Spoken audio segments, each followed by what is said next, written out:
at how we built up to that moment in 1949 when we won the Kildare Senior Football Championship.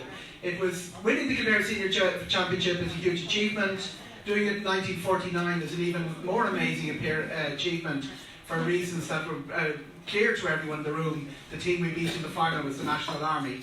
So what I'm going to do is put a little bit of Cohates, Coolra in Arch, and then we have a microphone. I want anyone with a story to tell it tonight. And we have representatives, we've sons, daughters of some of those great players, and we'll have a little bit of video of the one surviving member, Barry O'Connor, who came out here on the anniversary of the day, and Larry Graham very courteously welcomed him, and we had a little chat about the enormity of the occasion. I don't think there was very much memory exchanged, but the fact he was here was so moving and humbling for those of us who've come behind. And let's start off with a little hint, a year ahead of what happened in October 1949, just to give you an indication of how powerful the opposition we were playing on that day. I'll see if I can get sound on this.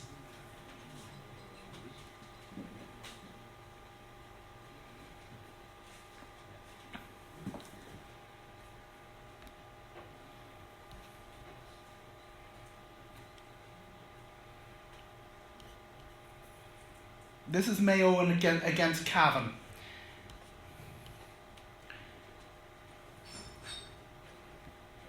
And it was a very unusual All-Ireland final in that Cavan went very, very far ahead at half-time. Mayo didn't score at all in the first half. It's known as the day of the big wind. Mayo Marhartig has talked about memories of the fact that anyone who's at the match remembers it as a completely one-sided first half and a completely one-sided second half. It was the proverbial game of two halves.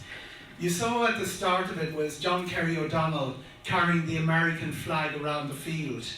That was significant in that the previous year was when Cavan had played Kerry in the All-Ireland final in the Polo Grounds in New York. And some of you will remember the great 1960s ballad, the Gallant John Joe, which commemorated the Polo Grounds final. It was an enormous occasion because transatlantic travel hadn't been evolved as much as it is now. The aircraft were new, and the fact that the All-Ireland final was played in a baseball stadium with Neil O'Hare conveying the commentary back home was regarded. There's the halftime score. Cavan 3-2, Mayo 0. And the Cavan team were then faced a big onslaught in the second half and barely held on for their victory. But it meant that Cavan were the premier team at the time because they'd now won the All-Ireland twice in a row. Kerry had been favourites to win in 1947 and Cavan had beaten them in the famous Polo Grounds final. The way the movies worked in those days was that film was so expensive, they only ran the film when somebody looked like scoring. And they missed all the goals, and there was a considerable number of goals in this match except one, which we'll see in a second. It was the first year that the rules had been changed. Oh, there's a goal, yes. There was the first year that rules had been changed to allow a penalty kick. The 14-yard free with 3 men on the line had been the best you could do until then. And this was the first All-Ireland final in which a penalty was awarded and it was scored. Here we have the goal. Health and safety wasn't an issue in those guys. So you can see Mayo creeping back in again, 2-4 to 1 point. And the ball is much, much heavier. Once the ball got wet in those days, it was very, very hard. So you'll see the scores that crop up for us in later moments, they're very, very low. We have Ardclough winning one match by 4 points to 0. And one of the reasons is you had this big, heavy leather football. Some of the people in the room will remember playing with it right up to the late 50s and early 60s. And once it got wet, it was impossible to shift. And here we have a penalty. This is the very first penalty in an All-Ireland final. Penalties in Gaelic football are a very low scoring rate compared with soccer, but he managed to score this. And that was the very first penalty in the All-Ireland final, where only the goalkeepers involved. So now we have Cavan 4-4 and Mayo 4-1 and now to 4-2, and that was a Mayo penalty, and it goes to 4-3. These are people listening on the wireless at home, all excited, as Neil O'Hare conveys the commentary. I suspect that wireless wasn't kept outside.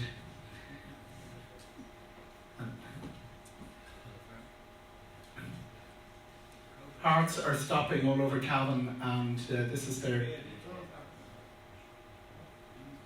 under siege. 4-4 to 4-4.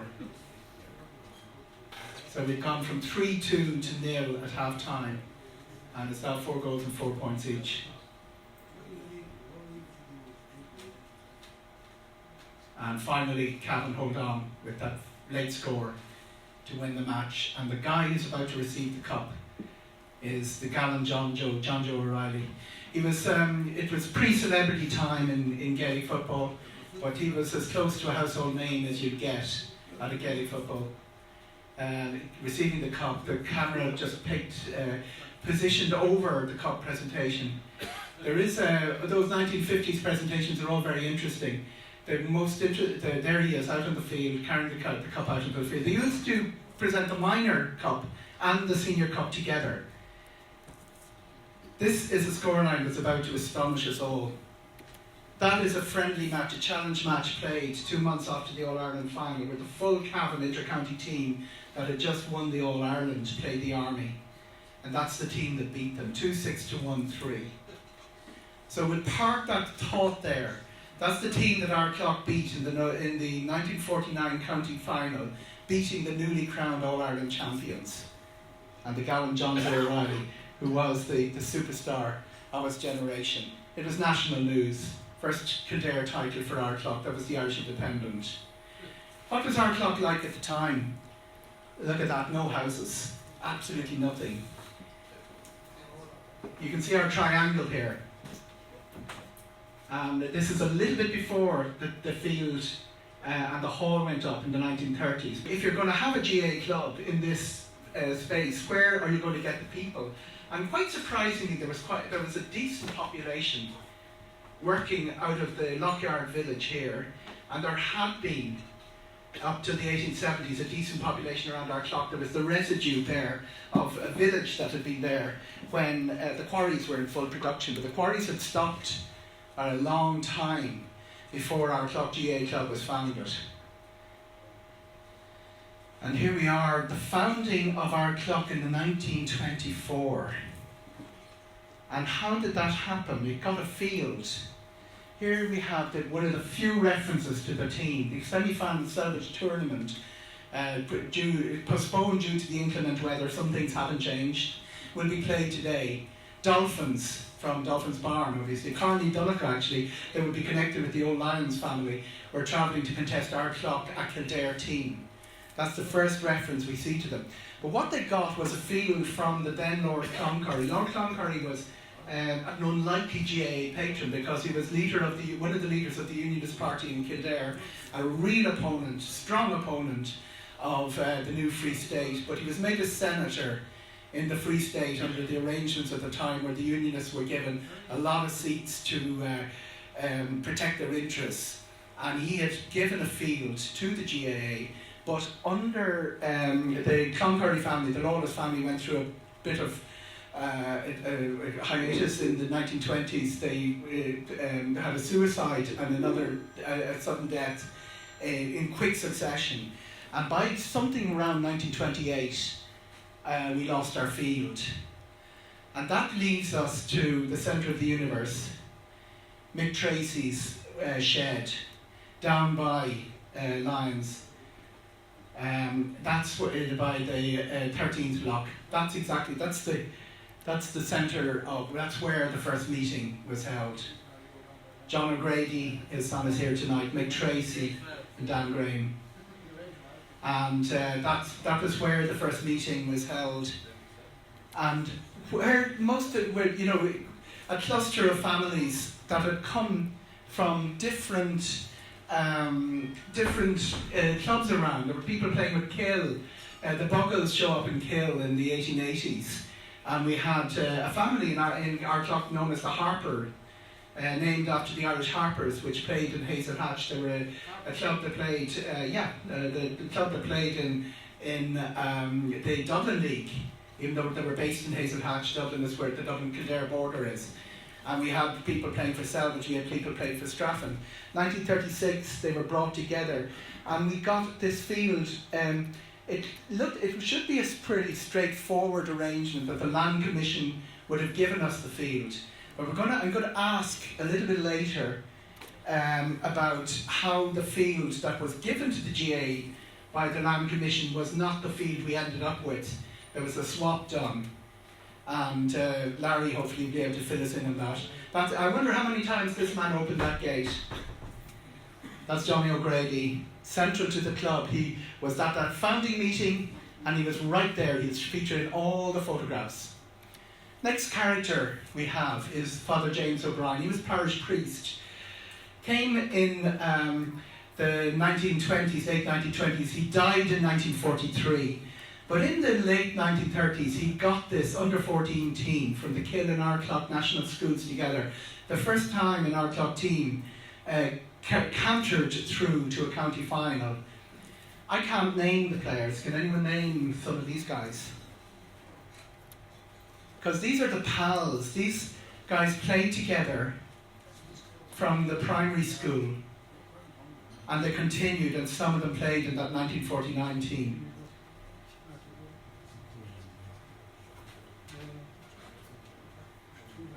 John Moore. Dick Cullen beside him. First breakthrough, junior championship final, were beaten by Rathangan. I'm not exactly sure what this team is, but it's the green and white jerseys of the early club.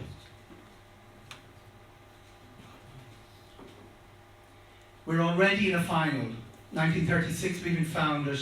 1940 we're beaten again. This time we go to a replay, beaten by Redden. That's a Kildare team in 1940. Our club players now on the Kildare junior team. Not quite on the senior team yet. But these medals are accumulating. And finally the breakthrough. 1941, our club beat Kildare. Now I put that in after the 1941 final because you can see what happened. The junior championship overruns. The junior championship always overrun. The 1940 junior championship, the junior league always overrun. The 1940 junior league final took place in 1942, and the 1941 junior league final took place in 1944. So you can imagine how complicated it is. Ardclough have been promoted, and some of their players are still playing in the junior league final from 3 years earlier. We won a couple of those. We won quite a few medals. The full set of medals, which a few of the Ardclough players was quite extensive, and then you throw in tournaments as well. I think this is really significant. The minor championship victory of 1942 is probably significant in its own way as the 1949 because we're not graded. Everybody's in this, and we beat a tie in the final. And I see it. You can see a pattern here where Ardclough draws a match and comes back and wins the replay. And the pattern seems to be that we were lucky to draw and we then win the replay in the sort of way that the Dublin team probably did this year. No, I wouldn't say that. The 1942 team is on the wall right behind where we sign in. Just check that I'm moving there. I can't tell from my space bar. That's the 1942 team. Barry O'Connor would be on that. And we had 2 or 3 of those players playing on the Kildare team at the time. You can see Christy Burkhardt or Dick McKenna. You can see John Farrell at centre back. And Sean Meany. But Barry O'Connor injured in the Leinster minor final. He missed the replay. And Barry is significant because he is the guy, the last man standing effectively. The intermediate championship, this is a big breakthrough. Ardclough beats Kildare. And then we have a change of colours. This is rugby. And that's Lansdowne playing Wanderers. And I want to find out tonight how our green and white jerseys of the 1930s turned into these jerseys. You can see a few very familiar. See Johnny Brady there, very... Apparently, somebody was sent in to buy the green and white jerseys and came back with a set of Lansdowne jerseys because there was no green and white jerseys left, or maybe he just liked the colours. Sheila McGuire washes them, so she can tell which are the best colours to wash them. So there we are. We've changed colours, and I don't know what the year for that is. But it came from that Lansdowne, it's the Lansdowne colours, and we now, everywhere you go in the world, you see red, yellow and black. People say they're Belgian flags, but I know they support Ardclough.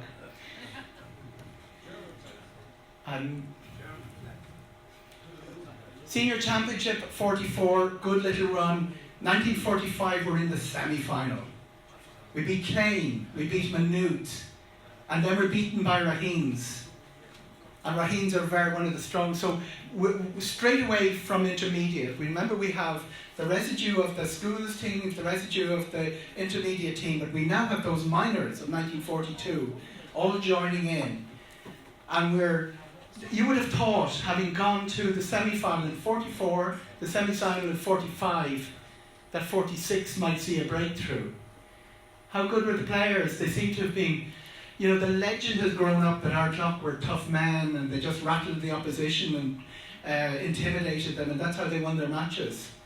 But you don't perform consistently to that high level just by being tough men. Ardclough won 4, Maynooth's 3 points. Ardclough 9, Moorfield 3. Moorfield were not as strong as Sarsfields at that stage. Carbery, again, beating us from the semi-final. Dermot Burke, all of those sort of guys who were on the Carbery team at the time. 1947. Not a good year. Very badly beaten by Sarsfields, and now the rivalry is turning to the Sarsfields.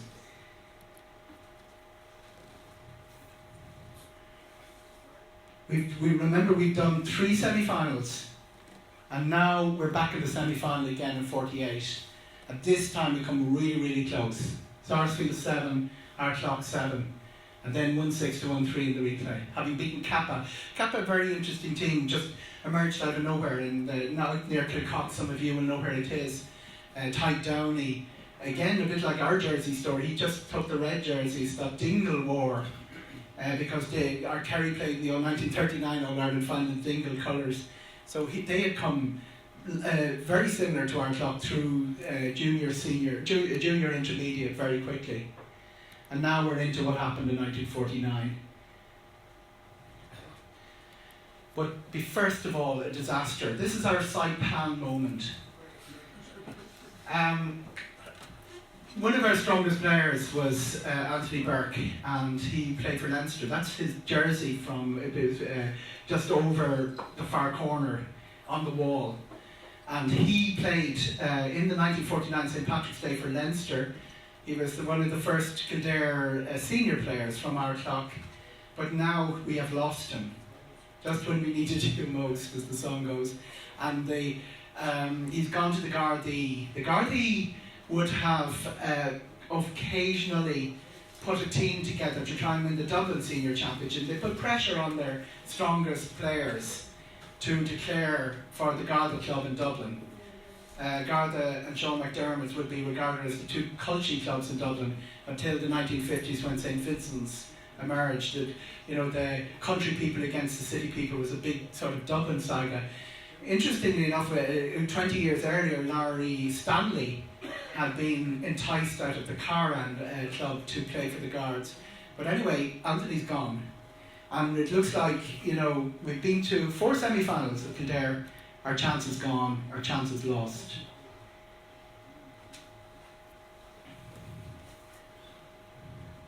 And here it goes, right the way to the final for the first time.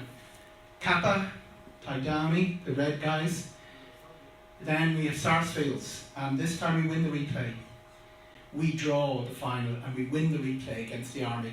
The story, what happened on the field, to sum it up in 2 lines really, Ardclough came under serious pressure the first day. Big lead built up. We're goal and 2 points, not expected to win. This Army had all the inter-county stars, John Joe Riley was the star of the show, household name. We hit them, we rattled them very early, 1 goal to 2 points, up to no score. They came back at us, and the last 15 minutes were a hernia. It was attack after attack, the post was struck, the crossbar was struck, and Jim Nolan's pulled off a series of amazing saves and goal. And then that sort of left us with this having a got out of jail feeling. And then Ardclough won the replay with a score of 1 goal and 11 points. You'll have noticed that not many. That's Anthony ringing me here. I look it right. And you will have noticed that not many of the Ardclough scores were very high because the heaviness of the ball and the way the tactics of the time worked. But we scored 11 points in that replay, which shows the dexterity of what the boys were doing. Something else had happened in the meantime. This is Cavan at their hand-passing best. They have gone into the All-Ireland final against Cork. And this is significant because we now have an expectation that Cavan are going for 3 in a row. The first time an Ulster team had come anywhere near that.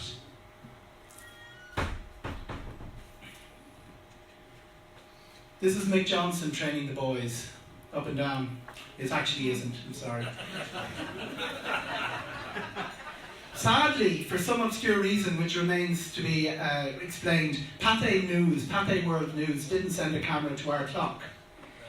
But they sent one to Meads, and that's Father Tully training the Meath team. It gives you a sort of a sense of what training was like at the time. Because it seems it can't have been that sophisticated, but I do think it was a little bit more sophisticated than we would have expected. This is the all-star line-out of our opposition on the day.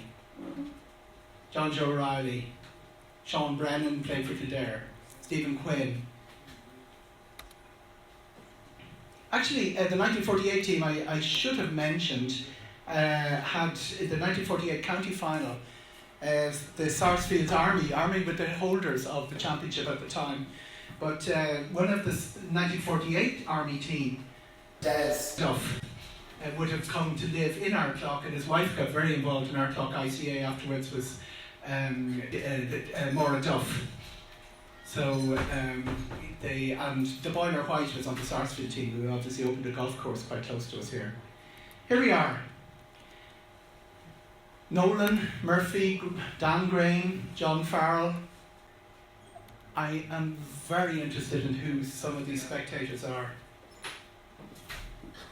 I know that people have, this is an iconic photograph, it's on the wall over there. People have come forward claiming and said they are the person here. I'd love to know this wonderful face with the ribbon. And there is a story which I'd love to find out later. Did the jersey go missing? Did Ardclough end up at 14 red, yellow and black jerseys because one of them went missing at the celebrations?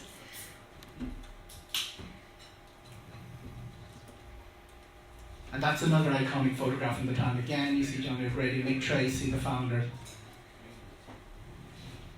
And here we have the team picture. It's on the wall. Everybody's familiar with it. I think we're going to get a story from Pat, who's right in the front there behind the cup. The photograph was probably taken in the evening here. And this is our team. Going through them. Dan Graham, the full back. You had to ask permission to go past the halfway line before you got near Dan Graham. Christy Burke, Dan Malloy. Barry O'Connor, Dick McKenna, and William Cullen at midfield. Jim Nolan, Nick Conroy, Jim Christian, Archie Burke, Jimmy Butler. We're at the front, Pat Graham, and Frank Graham. Scored the winning points. Now we're into our substitutes. Is that Ted Carroll? Tom Carroll. Tommy Carroll. Andy Christian, Tom Devaney, Sean Meany, Tom Meany, Nick Johnson, the trainer,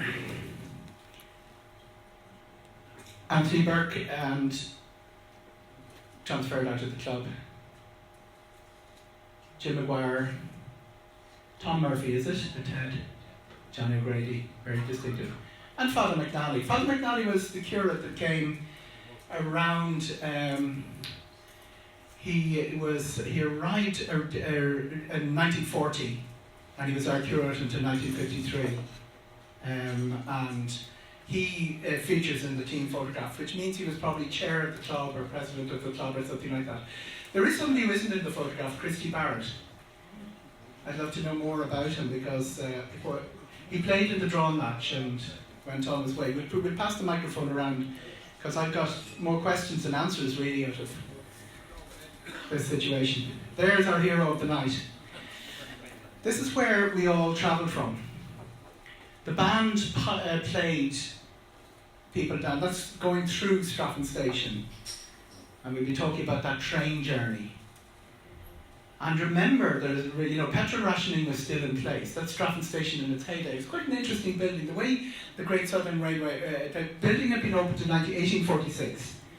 And they did it in this sort of period way. It's over some Elizabethan building. The Hanks family lived there in my memory. I don't know who lived there before, but there certainly have been station masters right up till the railway closed in 1946. Run a special train, I think, in 1963 from it.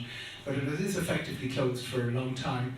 And our lovely bridge that we had, our pedestrian bridge, has been moved to Port Arlington.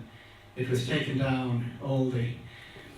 The only woman left in Ardclough that day was Bridget Lynch, née Cullen. And the reason was that young Breatha was too young to bring to the match. So Breatha caused her mother to miss the great moment for Ardclough football. But here she is, 16, 17 years later, on the Kildare team that won the Michael Cup with 4 of our Ardclough stars. What it must have been like. The special train had run from Kingsbridge, and what I didn't realise when I first heard about this was how many Dublin people travelled. Large numbers of Dublin people. It was a pre-television age, it was a simpler age. If you're looking for a good match to get in 1949, you had this crowd from the army, the princely footballers, always immaculately turned out. John Joe O'Reilly was due to play in the All-Ireland final the following week. And you had this crowd from Ardclough who had a reputation. So people actually loved the fact that this League of Nations team was being confronted by a very, very small townland in North Kildare. So the train stopped in Hazelhatch and the train stopped in Straffan and went on to Newbridge. And it's surprising the number of people, even in the run-up to this event, they talk about the train, what it was like getting on the train, and none of them can remember coming home by train.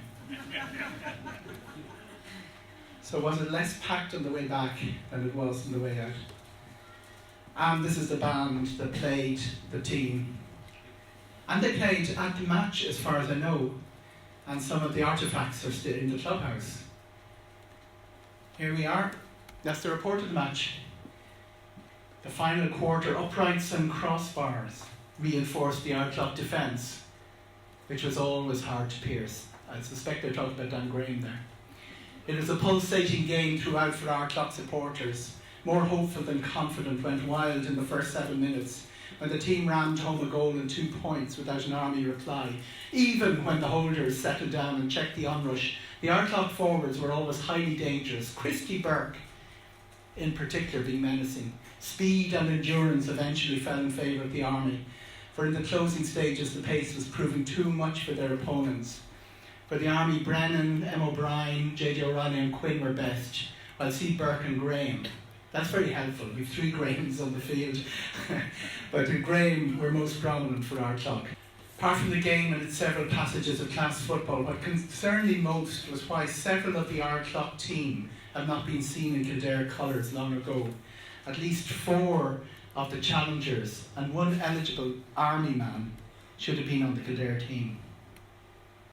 That is being written by Andy Croke, by the way. It seems that Kildare had slipped up. After the game, I had a word with Commandant J.J. O'Reilly about the other team and their chances at the All-Ireland final on Sunday next. To captain the All-Ireland champions for the 3rd successive year would be a unique distinction. Are the Breffni good enough? Men good enough. And he would have been the Colm O'Rourke of his time. He was the Sunday Independent analyst. He was the one who was regarded as the person who analysed football, as opposed to just wrote about what the scores were. And here we have the replay. All attendance records went by the board. We know that it was well past 10,000. We can calculate it from the gate receipts using the convertibles of the time, that this was the highest attendance at a county final in Kildare history. We get about 8,000 to our county finals now, but this one went well beyond 10. It was not generally expected to prove equal to an Army side which included Sean Gallagher and Quinn of Antrim, John Joe Riley of Cavan and Donovan and Brennan of Kildare. So 5 county players. In the drawn game played 2 weeks ago, there's the Army's fighting finish which forced a replay. Yesterday the boot was on the other foot. For Ardclough dominated in the final quarter and 6 points scored in that. So we see we've 11 points and we scored 6 in the last 15 minutes of the match. When you look at the scores I put up earlier, that's a huge achievement. You know, we would have scored more in the last 15 minutes than we did in some of the full matches that we played. There were some brilliant Ardclough movements, engineered by Graham and Burke in the closing stages. Hard, close marking was the order, and in this too, the Ardclough men had the advantage. Their defence was good and stood up very well to strong pressure in the second half. It was the supremacy of their forwards in the final quarter which turned the tide for Ardclough. For 10 minutes they had the Army defence completely disorganised, and even Trojan work by Captain Martin O'Brien could not stave off defeat. Army was strong enough in midfield and forward line, but their defence was often beaten. They had things fairly easy in the first half, but cracked towards the heavy pressure towards the end. And you can see the scorers. Frank Graham got 1 goal and 3 points, Burton Christian. What happened after? Every time you see a little circular, that's the ball from the match, which is part of our artefacts here. And this was the ultimate disappointment. This is Croke Park. It looks a lot different in those days. And the Cavan team, in between the draw and the replay, Cavan got beaten in the All-Ireland final for the first time by a county that was becoming the 13th county to win the All-Ireland. Can anyone name them? Meath, yes. And that's the end of the match, with Meath having won their first title. So John Joe Riley, his dream of becoming Cavan's dream of 3 in a row, had died in that few weeks, as well as his chances of becoming the second to winning 2 Kildare titles in a row. That's really the story of the match. We've got lots more stories to explore here. What happened next? A point I'd love to stress is that those reports we saw about free-flowing football, the strength of the Ardclough team, the movements that were conjured up, show that we had an amazing, a much better football team than folklore would suggest. Folklore, the nature of folklore is that it hams up the hard man, that these were tough men, and it was a tougher style of football, by the way. You didn't get much protection from referees in those days. Each of the county teams would have had a bruiser, like Joe Eoghan of Corry was a famous full back that took out full forward. So Ardclough obviously were able to do that, but they obviously had football talent as well, and that shows up in the reports of the replay from 1949, and probably hasn't been stressed enough by historians like myself. What happened next? We didn't perform well in the 1950 championship, 2-11 to 1-4, but we remained senior for many years. And that in itself was an achievement. 51 beaten by Carberry, 52 beaten by the Army, 53 we beat Maynooth and Kappa, and then reached the semi-final where we were beaten by Corry. It's our last county semi-final. Carberry beat us in the quarter-final, and then 55 beaten by Emmets, 56 by Kilcock, 57 by... Kilcock had a terrific team at the time, just emerged from nowhere. 58 beaten by Ballymore. That was a very tough match. It was a famously tough match. And then in 59 we were regraded. I don't really know what happened. Did we get regraded to intermediate or did we get regraded straight to junior? Because we won the junior championship in 59. And that suggests that either the Wise Guys, that's a veterans team by the way from the 50s, some of the great stars of the 30s and 40s altogether. But this is our 1959 team that won the junior championship. And did the Wise Guys keep our best players for the junior team, or did we get regraded straight to junior? The sound is gone in this, but I can tell you what he said. Barry came out here on the actual anniversary of the match, and he talked a little bit. He said, "Is that me?" He looked for himself. That's him finding himself on the minor team of 42 that I've shown you. And there he is, pointing out the players that he played alongside. He said they were great, great guys to play with. And he said they weren't dirty, they were tough, which I suppose covers a lot. He says they were generous men. He's found one of his great statements at the end was, they were a great bunch of lads, they were really great friends, they'd grown up together, they were generous men. And then he stopped and he thought for a second or two, and he said, generously tough.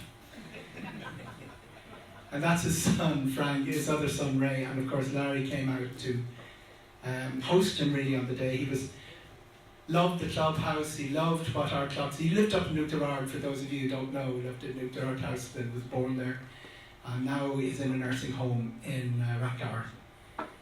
And he spent a lovely afternoon with him here on his way back. Thrilled to be out here and thrilled to see. And that was a little quote. If I had sound, it would just be saying it was generously tough. That's my end of the party. I'm going to ask for a couple of stories now, with your permission. And the first one I want to ask is about the train. Apparently, the train wasn't driven by a union man on the day. It was driven by a young Ardclough person. Would that be fair to say, Tommy Christian? How did this happen? How did you end up driving the train to the match? I was with my uncle, and the crowd was so big and the train was so full even before it came to Stratton that trying to get onto it was a problem. And of course my uncle wouldn't be behind the door finding a way, so he says, "Come on," and up to the front of the train, puts me up on the upper end beside your man, and the smell of coal or whatever it was. Then he panic set in then that Tommy was missing. And no one knew where he was, so they were going to pull the chain, but they didn't anyway. But when we got to Newbridge, Tommy got out of the train and we're all delighted. But the unfortunate thing about it was, with the band playing and all, poor Tommy was barking everywhere and walked into a pole and had a good bump in his head. And So the first injury at the county final wasn't caused by Dan Graham, it was caused by the pole. By the band. But that's what I remember most about it. How packed was it? Was it just, for a small child, was it terrifying? Yeah, it was, yeah. It looked like we weren't going to get onto it for a start, so that was the biggest problem. And I think actually they had to send on a relief train later. So we got into Newbridge. I remember an awful lot about the match, you know. Really? Yeah. There was lovely sweets at it. There was coke. The only thing I remember about the match was near the end. We were up at the far end and we were shouting going on. There was 3 Ardclough men down on their knees at the other end. And my father was shouting, "Jesus lads, get up." And that's your memory. But of course, the spirit that you were invigorated to win medals for Ardclough afterwards in your own time. And what relation are you to Jimmy Christian? Yeah. And Andy's another uncle as well. Fantastic. Andy told me once that the dressing rooms, there weren't any dressing rooms. They tucked out in the hall and walked through the town, through a section of the town in the jerseys probably. You wouldn't have any memory of that. And here's another young man who was at the match, and he remembers particularly the musical entertainment. Yeah, I too was on the train. It wasn't at the first match, but it was at the second one. It was in England for the first one, and I got shipped home for the second one. But anyways, we went to Strafford Station with the grandmother and grandfather, mother and father. And I'm not too sure whether there was a crush on the train or not, but we got there anyways. And I remember getting in behind the band, and they thought that it was an awful long way to walk to a match. So we got there and we were in behind the goal this end. And what I can remember about the match was that every time Ardclough would do anything good, I think it was Scooch Nolan, and there was on the drum, and he'd give her a rasp anyway. Somebody did. So the drum was playing a good bit anyway. So half time came, and this man came around with his accordion playing tunes. So the grandfather lit on him anyway. He says, "Could you play Sleeping Them On?" "Oh, I could," he says. So he played Sleeping Them On, and as soon as he was finished, the grandfather took off his hat, gave me the cap to go round, and I had to collect for your money with the accordion. So I got bugger all over anyways. But as someone says, people didn't come back on the train. Well, here's one that didn't come back, but I think we came back with Joe Mangum in his lorry. So that ends my memories of Ardclough.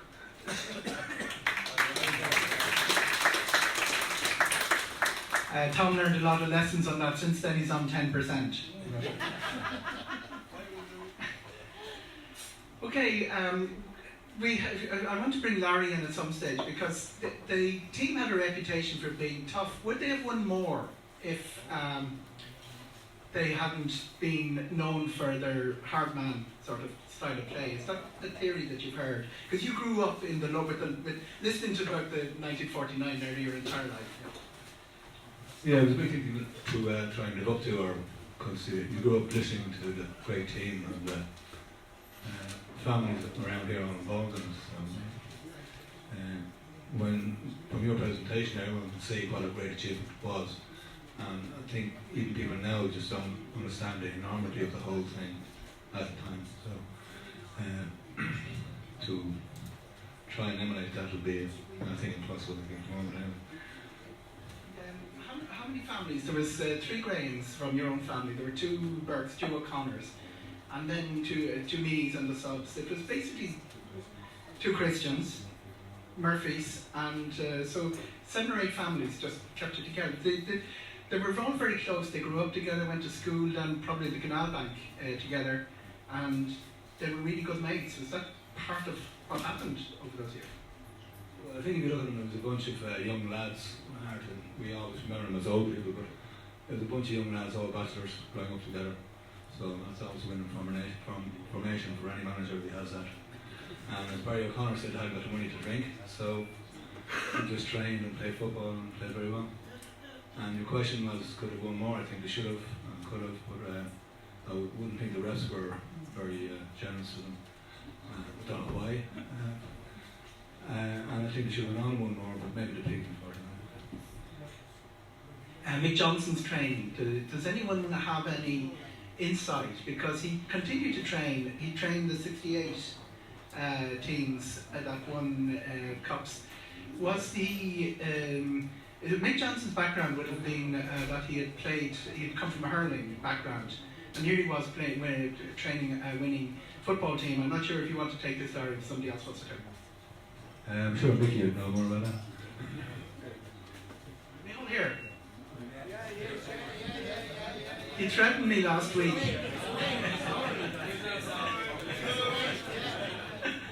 I'm afraid to do this because he threatened me last week if I asked him a question.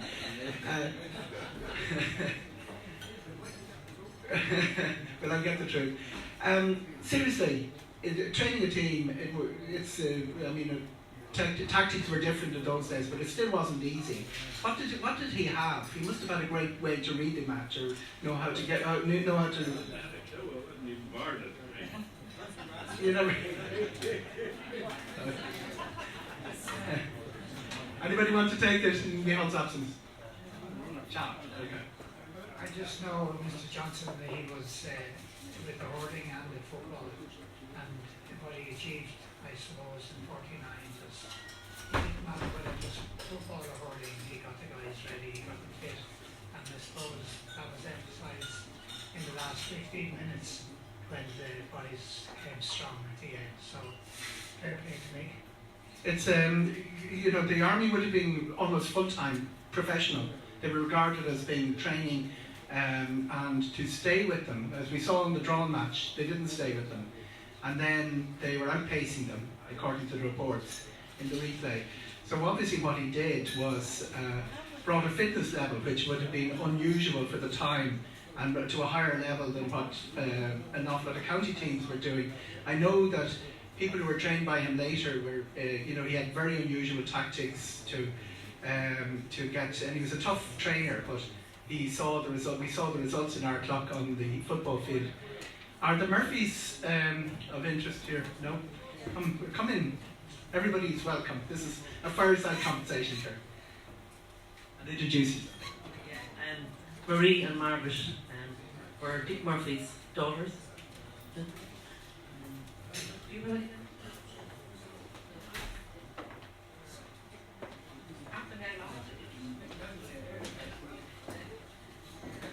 Another brother. Very little. Very little, yeah. Very, very proud of the medal, and it was an Ardclough man to his fingertips, but no, he didn't talk an awful lot about it. And then he ended up marrying my mother, and he lived in Newcastle, County Dublin, and he was very anti-Dublin. Yeah. So, yeah. And sorry, this is another brother here, Damon, and he's a great man to talk to.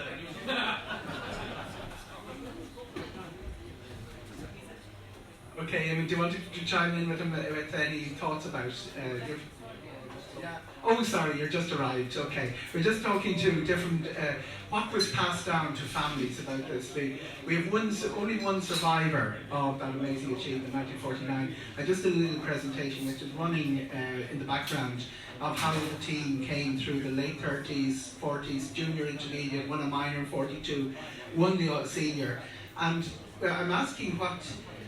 When later in life these guys look back on because of the achievement was enormous, and they were modest men, most of them, all of them I think, and when you pressed them for details, what did they respond? Did they talk much about it? Did they talk about what it was like to play for Ardclough at the time, what football was like at the time? I think it was fairly basic at the time. I don't think it was that long formed. It wasn't that long formed, and it was just after the war as well. At that time, I know that they were all involved in the emergencies. They all had, I know down in the lodge they had 6 or 7 Lee Enfield rifles. They were all in the FCA and all this carry on. And I'd say that was a good team building thing as well for the club at the time, because they were all involved in both Kill and Ardclough.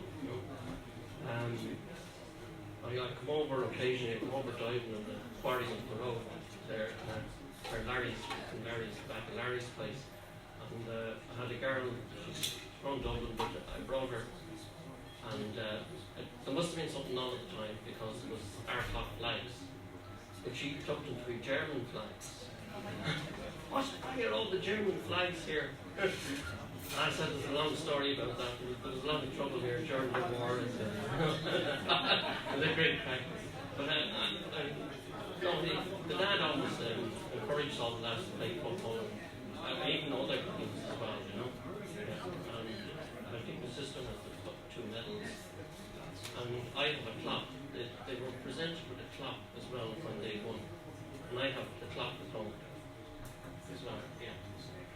if you had the full set, guys, how many medals would you have from that team? Was it 8? If you had the full set with the minors and the juniors and the intermediate.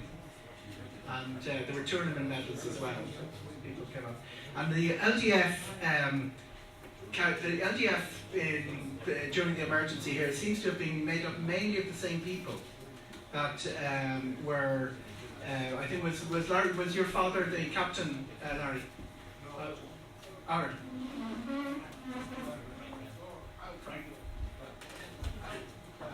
Ah, great. Any memories from that were passed down to the family? You mentioned the train there. My father couldn't get on the first train. He got on the second train, and he couldn't get a seat on the second train. And a man from Southbridge stood up and said to him, "Frank, you play a match today. You can have my seat." And there's a story there about the jerseys. What I was told about the jerseys was after Ardclough became senior after the 1943 intermediate win, they had played Sarsfield one day in Naas, and both teams had the same jersey. So Ardclough had to change into Naas jerseys that Naas had already played the previous match. So they weren't wearing someone else's jersey, they were wearing someone else's jersey that was already been played a match. So it was decided then that they get their own jerseys, and I think Johnny Brady and Dan Green went to Elbury's and they came back with the back by the year or so. Maybe they did, I don't know.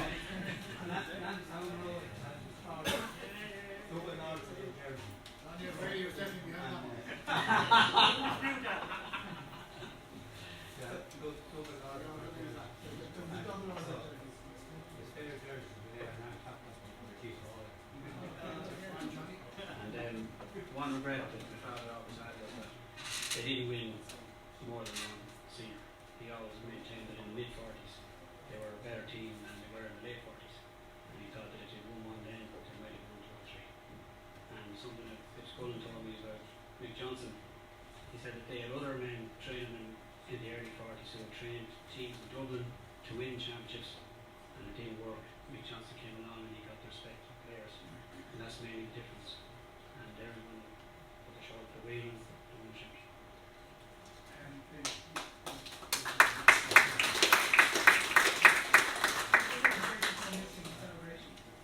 I don't know, I'd say a lot of things were missing in the celebration. I remember my father telling someone that one particular man got very drunk the night of the 49 final, and the man just responded, "I think everyone in North Kildare was drunk that night, Frank."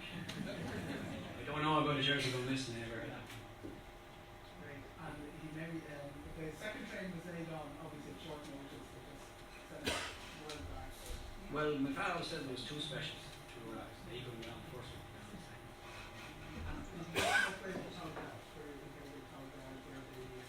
No, we were wearing, I don't think anyone addressed us that time, but they never actually mentioned where they took it. Thank you very much. That's it. Okay, I will bring it all to a close now. If anybody else has something else to bring in, yes, go. Oh, we almost left Pat having promised you. Mascot. How did you get such an important job? Was there a CV submitted and was there an interview considered? I don't remember very much about the whole affair, to be honest, but I remember that in particular. It happened outside Ard. My uncle Ted and myself were travelling along, I don't know where we were going, and we stopped to talk to Johnny Grady. And Johnny Grady said, "You know, I'm looking for a mascot." So Ted put my hand up, and that's how I got the job. Other than that, I don't remember very much about it at all. They were talking, there's a couple of things though that weren't mentioned tonight that I have a memory of. We marched up, they were talking about dressing rooms, but I think we marched up the town in Newbridge from somewhere to the actual pitch, behind the band. From the station, was it? Right, okay. Oh, I won't comment on that. It's stupid cold.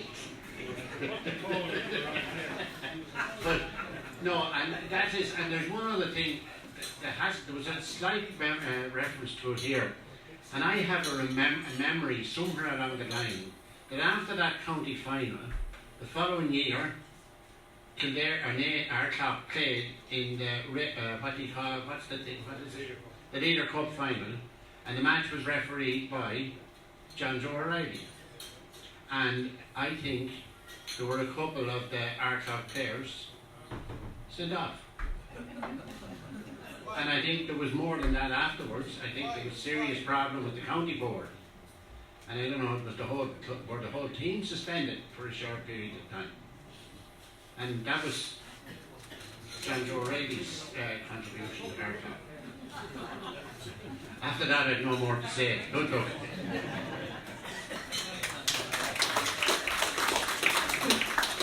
This is an issue because I did one of these evenings with John Joe O'Reilly a couple of years ago. I had to keep my tongue and my mouth shut for a change, because one of the points made by one of the guys there was that John Joe's entire career was ruined because he was blackguarded by a team in the Kildare final called Ardclough. And I'm not sure if names can be bandied around. We can work out who marked him on the day. But what you say is actually true. There was a big county board kerfuffle, Leader Cup match, players sent off, and the entire team was banned. Now the ban there was an appeals process. They didn't achieve what Jim Clark of Ballymore Eustace achieved, which is one of my favourite achievements in the history of the GAA. He was banned for life twice. And then he came back to be chair of the disciplinary committee. But certainly in the O'Reilly family and in parts of Cavan, and I've I was up in Ballybor for a funeral this morning, Tom McIntyre, but the parts of Cavan, they still hold Ardclough responsible for the end of John Joe O'Reilly's career. So there are places to keep your origins under wraps, and that's one of them. His brother came to live in Naas. That's right. Yeah, that's right. Yeah. He lived in Naas himself. I didn't know he lived in Naas, but he would have at the army would have made sense. Yeah, he did live in Naas. He lived in Naas. He didn't live all that long afterwards. It was the family who must have been talking to him, because it wasn't him. But his brother Frank was a chemist in Naas, and his son, Frank's son, is a chemist in Naas as well. Yeah, and Frank is not that long dead. But John Joe O'Reilly is a long time dead. Yeah, John Joe died quite young, as did several of the. We had quite a couple of spectacular early deaths among footballers in the late 40s, early 50s. I'm going to call up, if he's willing and persuadable, Kieran O'Grady, just to talk about Johnny O'Grady. Every single thing in Ardclough, and we just heard it there in the banter about the jerseys, everything started and finished with Johnny O'Grady when it came to Ardclough GAA. You grew up with this. How much did he talk about? Did he talk about 49? Did he talk about this miracle of 13 years from founding a club to winning Kildare Senior Football Championship? He never stopped talking about it. Yeah, he was very, very proud, and I suppose from his point of view, he wasn't a footballer himself, so his kind of contributions both to Ardclough over the years, but probably in the administration side of things, he was very, very proud. I think my mother used to say that she was the second love of his life. Ardclough always came first. He loved his time with Ardclough, he loved the people. He was, I suppose, a lifetime friendship with all those lads that were at the time. Spoke very, very highly of them, had massive respect for all those lads, and said he had a lot of photographs. Unfortunately, I suppose the sad thing about it, I'm just thinking about the jerseys, and I can probably appreciate that my father, he would spend his own money quicker than he spent Ardclough money. He would keep a tight hold on the cheque. The guys here were ever looking. I think I remember when we were building the clubhouse, it was a hard job getting money sometimes out of my father, or the checkbook would always be, what do you call it, out with checks. I have to go to the bank to get a new checkbook whenever I do. But no, he certainly a great boy. But he had an old case, I remember at the time, and he used to keep all stuff, and there was all match programs and all medals and stuff, which at the time the young fella didn't mean a huge amount to me, because I didn't appreciate it. But one thing I do remember, he actually had a docket which was the docket for the purchase of the jerseys. I think it was from Eldry, so it was right. It was kind of an old handwritten thing. It was literally handwritten. There was no typewriters obviously in them days. I don't know what the cost of the jerseys was. I can't remember at the time. Unfortunately, at the time when my sister was the last person in the house, and the house had been sold out to my parents' side, she was clearing out the house and didn't realise that she saw an old case there, and that case went into a skip. Unfortunately, I know. She just didn't realise it at the time. So, but yeah, I said he's been very. I mean, I said all his experience with Ardclough, even when he became very, very elderly, he'd be looking back on his time. There was always time with Ardclough. Was always he loved Ardclough, particularly the football, because obviously Ardclough's football and a hurling team. He probably tended to be a bit more leaning towards the football side of things, and obviously in later years maybe most success was on the hurling side of things. But yeah, no, he certainly loved and had a great time for all the lads in Ardclough. And I must say, I'm very proud to be here, and thanks Owen for doing such a great job in organising it. Thank you very much. Thank you very much. Is there hope for Ardclough football? It's a hurling club for many, many years, Darren. There's always hope. Thank you very much. The conversation could continue without any microphones or anything intimidating like that. And I hope you all enjoyed the evening. Unless there's anyone else wants to come in with a swan song. There's somebody calling here, yeah? We've talked about a lot of people in Ardclough this evening, and it was nice to go through all the memories. But I have a few memories of people that was not much mentioned about them tonight, if there was any. And two stands out in my mind that were the foundation stones, I suppose you like, to the present club, and that was Sonny O'Connor and Jackie Malay. I knew Sonny before, well, when I played hurling. I was on a minor hurling teams out here, which wouldn't say I played it, but I used to be over with Pat Brophy messing around in Ted Connor's farm, and that's what it was, messing around. But Sonny was there looking after the cows, and he was such a gentleman and a timid man that you'd never think that he could hold sway in a club like Ardclough, where there was turmoil around every day and every night he'd come to a meeting.